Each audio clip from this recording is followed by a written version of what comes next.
There is a number in the Bible so specific, so strange, so mathematically deliberate that scholars have argued about it for 2,000 years. It is not 666, it is not 144,000, it is not 40, it is 70 times 7, 490. And it comes from the mouth of Jesus in the middle of a dusty conversation by the road in response to a fisherman who thought he was being generous. Here's the scene. Peter walks up to Jesus. The disciples are nearby. There has just been a teaching about what to do when someone in your community wrongs you, how to confront them, how to bring witnesses, how to bring it before the church. It is a very practical teaching. Peter has been listening. And now Peter has a follow-up question. He says, "Lord, how many times should I forgive my brother when he sins against me? Up to 7 times?" Now, you have to hear the confidence in that question. Peter is not asking because he is unsure. Peter is asking because he thinks he already knows the answer and he wants Jesus to confirm it. Here is why. In Peter's world, in the Jewish tradition he grew up in, there was a clear and settled rule about forgiveness. The rabbis had worked it out. The Talmud records it plainly. Rabbi Jose ben Jehuda said, "If a man commits an offense once, forgive him. A second time, forgive him. A third time, forgive him. The fourth time, do not forgive him. 3 times." That was the ceiling. And it was considered generous. The rabbis had even built a scriptural case for it. They pointed to the book of Amos, where God himself forgives Israel's enemies 3 times before bringing judgment. 3 and done. That was the law. Peter knows this. Peter has known this since boyhood. So when he walks up to Jesus and says 7 times, he is not asking a beginner's question. He is doubling the rabbinical standard and adding one for good measure. He is, in his own mind, being extraordinarily generous. You can almost see the small smile on his face. And then Jesus answers, "I tell you, not 7 times, but 70 times 7. And the smile disappears. 490. Peter stares at him. The other disciples go quiet. Nobody pulls out a scroll and starts counting. Nobody says, "Great, so at 491 I can finally retaliate?" Because they all understood, in that moment, what Jesus was actually saying. He was not giving Peter a bigger number to count to. He was telling Peter to stop counting altogether. But here's what most people miss. Jesus did not choose that number randomly. He did not pick 490 because it sounded large and impossible to track. That number comes from somewhere. It echoes something ancient, something broken, something that had been sitting in the middle of the human story since almost the very beginning. To understand what Jesus was really saying, you have to go back, way back, back to the first murder, back to the first act of vengeance, back to a man named Lamech who sang a song to his wives about how many times he intended to make his enemies bleed. Lamech is one of those figures in the Bible who appears briefly, says something violent and alarming, and then disappears. He is 6 generations from Adam through the line of Cain. He is, as far as we can tell, the first man in human history to practice polygamy. He has 2 wives, Ada and Zillah, and one day he calls them together and delivers what scholars sometimes call the Song of Lamech. It goes like this: Ada and Zillah, hear my voice. Wives of Lamech, listen to what I say. I have killed a man for wounding me, a young man for hurting me. If Cain is avenged 7 times, then Lamech is avenged 77-fold. That is it. That is the whole song. It is short, it is brutal, and it is the oldest recorded boast about unlimited revenge in human history. To understand what makes this so dark, you need to understand what Lamech is referring to when he mentions Cain being avenged 7-fold. Back in Genesis chapter 4, after Cain murders his brother Abel, God confronts him and exiles him. And Cain, wandering, becomes afraid. He says, "Whoever finds me will kill me." And God says something surprising. God places a mark on Cain, not a mark of shame, a mark of protection, and announces that anyone who kills Cain will be avenged 7-fold, 7 times over. God's protection wrapped around a murderer. That was grace, strange grace, hard to understand grace, but grace. Now here comes Lamech generations later, and he takes that same number, 7, and multiplies it by 11. He turns God's act of mercy into a personal declaration of war. He is not claiming God's protection. He is claiming his own right to unlimited, disproportionate, escalating violence. You hurt me? I will repay 77 times over. I do not need God's protection. I am my own avenger.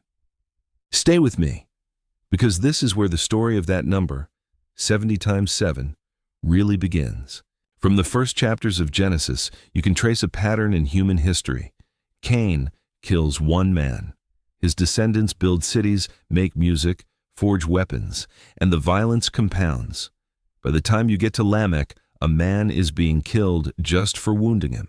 By the time you reach the end of Genesis chapter 6, God looks at the earth and sees that every intention of the thoughts of the human heart was only evil continually. The flood comes, but even after the flood, the pattern holds. Revenge begets revenge. Wound begets wound. The human default is not forgiveness. The human default is Lamech. Keep score. Multiply the hurt. Make sure the other side suffers more than you did. And then, hundreds of years later, a young man named Daniel is sitting in Babylon reading the scroll of Jeremiah. Daniel is not a young man by this point, actually. He has been in Babylon most of his life. He was taken as a teenager when Nebuchadnezzar destroyed Jerusalem, and he has served the empire ever since. As interpreter of dreams, as advisor to kings, as a man who kept faith with God even when the lions were hungry. And now, late in his life, he is reading Jeremiah, and he finds a prophecy. Jeremiah had written that God would allow Jerusalem to lie desolate for 70 years, and then restore it. Daniel counts the years. He realizes the 70 years are almost over. So he does what Daniel always does. He prays. His prayer in chapter 9 is one of the most beautiful prayers in the entire Bible. It is a prayer of confession, not just for himself, but for his whole nation. He does not say, "Lord, our enemies did this to us." He says, "Lord, we sinned. We disobeyed. We turned away from you. We are covered in shame. And it was right of you to do what you did. Now please, not because we deserve it, but because of your mercy, please forgive." And while he is still praying, the angel Gabriel appears. Now, pay attention to this. Gabriel does not come to answer the question Daniel asked. Daniel prayed about 70 years of exile. Gabriel arrives and says, "I have not come to talk about 70 years. I have come to talk about 77s. The Hebrew word Gabriel uses is shabuim, sevens, 70 of them, 70 times 7, 490 years. 70 weeks are decreed for your people and your holy city," Gabriel says, "to finish transgression, to put an end to sin, to atone for iniquity, to bring in everlasting righteousness." Daniel asked for 70 years of forgiveness. God offered 490 years of redemption. Here is what's remarkable about that moment. Daniel came to God in the posture of Lamech's opposite. He did not say, "If you have treated us badly, you owe us sevenfold restoration." He did not keep score. He did not calculate what Israel deserved versus what Babylon deserved. He came with open hands and said, "We have nothing to offer. Everything we are is covered in shame. Please forgive." And God's answer was not measured out in the small units of human justice. It was extravagant. It was 490 years of a cosmic plan to finish sin, to make atonement, to bring in a righteousness that would never end. 70 times 7, the same number. You begin to see what Jesus was carrying when he said those words to Peter on the road. So let us go back to Peter, standing on the road, smile fading. He offered 7. Jesus said 70 times 7. And if you are a Jewish fisherman who grew up reading the Torah, who knows the story of Cain and Lamech, who has studied the prophets, you do not hear that number as a math problem. You hear it as a reference, a deliberate one.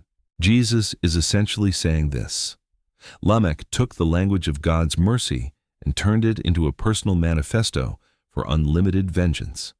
I am telling you to take the same number and turn it into a personal commitment to unlimited forgiveness. Where Lamech said, I will repay 77-fold, Jesus says, you will forgive 70 times 7. Where Lamech kept score to justify more violence, Jesus tells Peter to stop keeping score altogether. And where Daniel received a 490-year promise of atonement, of God himself stepping in to finish the work of sin and bring in everlasting righteousness, Jesus is telling Peter, that is the standard, not the 3 times and done of the rabbis. Not the 7 times generosity you were so proud of. The standard is the character of God himself. Now, here's the part nobody tells you.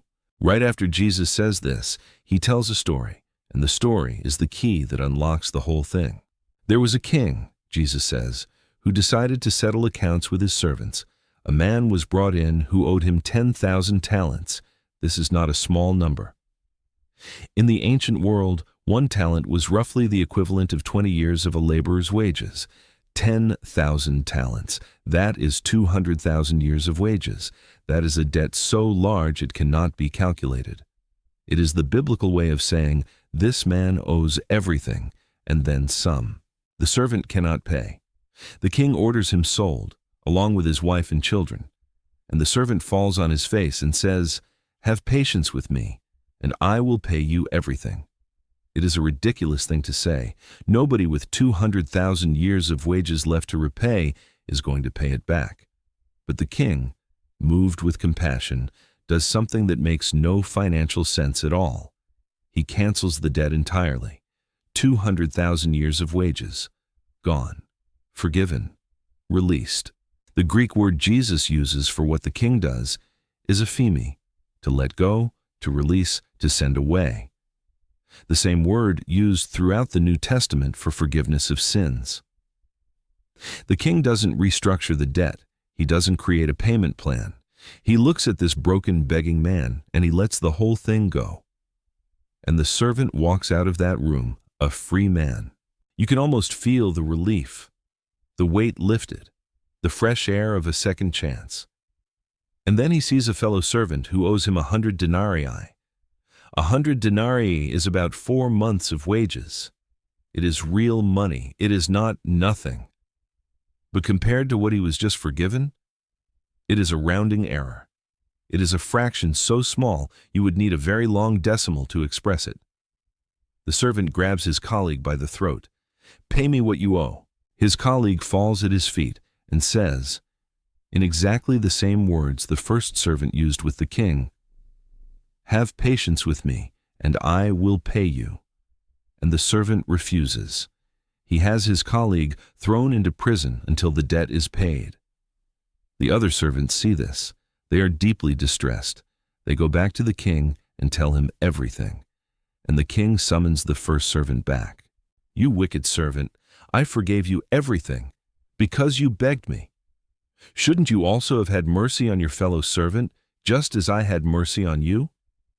And the king sends him to the jailers until he pays everything he owes. Then Jesus looks at Peter and at everyone listening and says, this is how my heavenly Father will treat each of you unless you forgive your brother or sister from your heart. From your heart. Not from your spreadsheet, not from your running tally of offenses, not from your mental ledger where you have been carefully marking down every slight, every wound, every time someone let you down. From your heart. This is the moment where the 70 times 7 stops being about arithmetic. Because Peter had been asking the wrong question from the beginning. He was asking, what is the limit? Where is the ceiling on forgiveness? How much is enough? Give me a number I can live with. 7 seems generous, doesn't it, Lord? And Jesus answers by taking Peter into a story where the math is so enormous, so absurd, so wildly disproportionate that the only response is, you do not get to set a limit. You were forgiven too much to start counting what others owe you. And this is where it gets remarkable. Because the number Jesus chose, 70 times 7, is not just a reversal of Lamech. It is not just a reference to Daniel's prophecy. It is a portrait of what God has actually done. Lamech said, "I will repay 77-fold. I will escalate every wound into a war." Daniel prayed, "Have mercy on us. We deserve nothing." God said, "Here are 490 years of my plan to end sin and bring in everlasting righteousness, not because you deserve it, but because of who I am." And then, at the end of those 490 years, a man who was also God stood in a garden and said, "Not my will, but yours," and walked to a cross and let the weight of 200,000 years of unpayable human debt fall on him. That is the debt that was canceled. That is what the servant walked out of the room carrying. That is what Peter had forgotten by the time he walked up to Jesus with his 7. So here are 3 things to take with you. The first is this: forgiveness is not a transaction. It is a recognition. The servant in the parable did not refuse to forgive because he was hard-hearted. Or maybe he was. But the deeper problem was that he did not understand what had just happened to him. He walked out of the king's throne room and immediately started seeing the world in terms of what others owed him. He had received the most lavish forgiveness in history, and he spent it on nothing, because he never really felt the weight of what was canceled. When forgiveness is hard for you, and it will be, it will always be, the question to ask is not, how many times do I have to do this? The question is, do I actually know what was done for me? The second is this: Jesus chose that number deliberately. He could have said 1,000 times. He could have said always. But he said 70 times 7. He reached back into the oldest story of human vengeance, Lamech and his song of boundless revenge, and he flipped it. He took the number that humanity had turned into a weapon and turned it into a posture. Same number, opposite direction. Every time you forgive someone who does not deserve it, you are doing something Lamech could not do, and Peter had not yet learned to do. You are pointing your life toward the character of God instead of the default of human nature. The third is this: the number 490 did not end with Jesus' answer to Peter. It ended on a cross outside Jerusalem. It ended when the one who owed nothing paid the debt of everyone who owed everything. Gabriel had told Daniel that those 70 weeks were decreed to finish transgression, to put an end to sin, to atone for iniquity, to bring in everlasting righteousness. That work was finished. The debt was canceled. The aphemi, the letting go, was complete. Which means when Jesus tells you to forgive 70 times 7, he is not asking you to do something he hasn't already done. He is asking you to extend, imperfectly, incompletely, daily, the same thing that was extended to you at an incalculable cost, not from your spreadsheet, not from your count, from your heart, because a number that large was never meant to be calculated. It was meant to be lived.